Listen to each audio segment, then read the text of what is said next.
Assalamualaikum warahmatullahi wabarakatuh. Perkenalkan, nama saya Karina Triani dari Prodi PGSD Universitas Terbuka semester 2. Di sini saya akan mempresentasikan tugas 3 dari Filsafat Ilmu, yaitu Filsafat Ilmu dan Isu Kontemporer Pendidikan Nasional. Apa itu pilar pendidikan? Dalam kacamata ontologi filsafat ilmu, pilar berarti dasar yang menyangga atau fondasi utama yang menopang berlangsung keseluruhan proses dalam transfer ilmu. Pilar ini merupakan jembatan epistemik agar pendidikan tidak sekedar terjadi aktivitas mekanis saja, tetapi memiliki panduan yang jelas. Yang kedua, di sini ada fungsi dan nilai dari aksiologis. Pilar pendidikan berfungsi sebagai pedoman moral dan etis yang bertujuan untuk, yang pertama, membentuk manusia seutuhnya, manusia yang berilmu, yang berkarakter, dan juga bermoral. Yang kedua, menjaga nilai dan kemanusiaan di tengah perubahan teknologi. Dan yang ketiga, ada menjadi basis kritis penyusunan kurikulum nasional. Filsuf Pendidikan Indonesia. Seperti yang kita sudah tahu, siapa ahli pendidikan kita, yaitu Ki Hajar Dewantara. Bapak Pendidikan Nasional Indonesia yang meletakkan dasar-dasar dan kemerdekaan belajar jauh sebelum era teknologi ada. Melalui sebuah pikirannya, beliau memutuskan 3 prinsip kepemimpinan pendidikan yang kita kenal sebagai trilogi pendidikan. Prinsip ini berorientasi pada kemerdekaan batiniah dan lahirlah murid. Yang pertama ada Ingarso Sung Tulodo.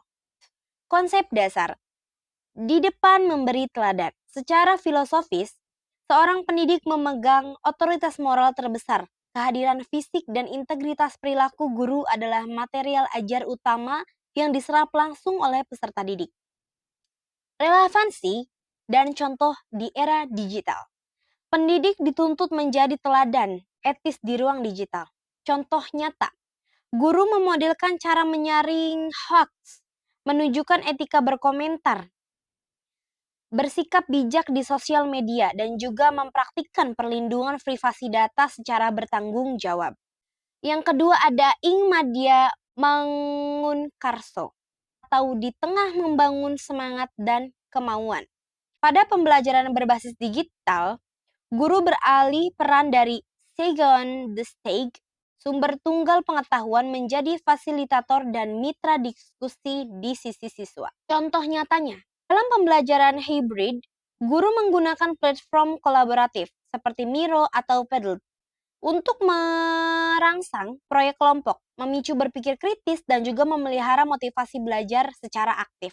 Ketiga, Tutwuri Handayani. Mendorong kemandirian belajar, membiasakan peserta didik untuk melakukan pencapaian mandiri. Samudra informasi digital, menumbuhkan dorongan intelektual untuk belajar secara mandiri. Dan juga tanpa instruksi yang harus kita berikan terlebih dahulu. Arahan dan pengawas scaffolding, tetap mendampingi di belakang. Guru bertindak sebagai navigator yang meluruskan informasi atau algoritma agar siswa tidak terjerumus pada konten yang negatif. Contoh penerapan di era digital, siswa dibiarkan mengeksplorasi topik pemilihan lewat kasus online. Namun, guru mengasuh proses refleksi akhir untuk memastikan intelijensi nilai dan karakternya. Tantangan isu kontemporer. Dimensi isu yang pertama, literasi digital rendah. Gejala dan juga tantangannya. Di sini siswa kesulitan memvalidasi keaslian informasi, rentan paparan hoaks dan penipuan digital. Solusi yang pertama menyeimbangkan kecerdasan kognitif dengan refleksi kritis, membaca mendalam, dan juga verifikasi etis. Yang kedua, isunya ada dekadensi interaksi sosial. Gejala dan tantangannya, menurunkannya empati akibat interaksi tatap muka yang digantikan oleh layar digital.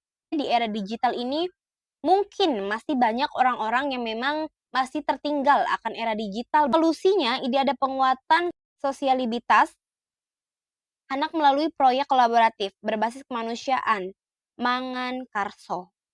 Kesenjangan akses, infrastruktur, dan konektivitas internet yang timpang antar daerah di Indonesia. Kebijakan inklusif yang menempatkan keadilan pendidikan sebagai pilar utama hak asasi manusia. Jadi di sini menyimpulkan bahwa pendidikan di era digital tidak boleh kehilangan hakikatnya. Hakikat sejatinya, yaitu memanusiakan manusia secara utuh. Terima kasih, itu presentasi dari saya, kurang lebihnya mohon maaf. Melepas perasaan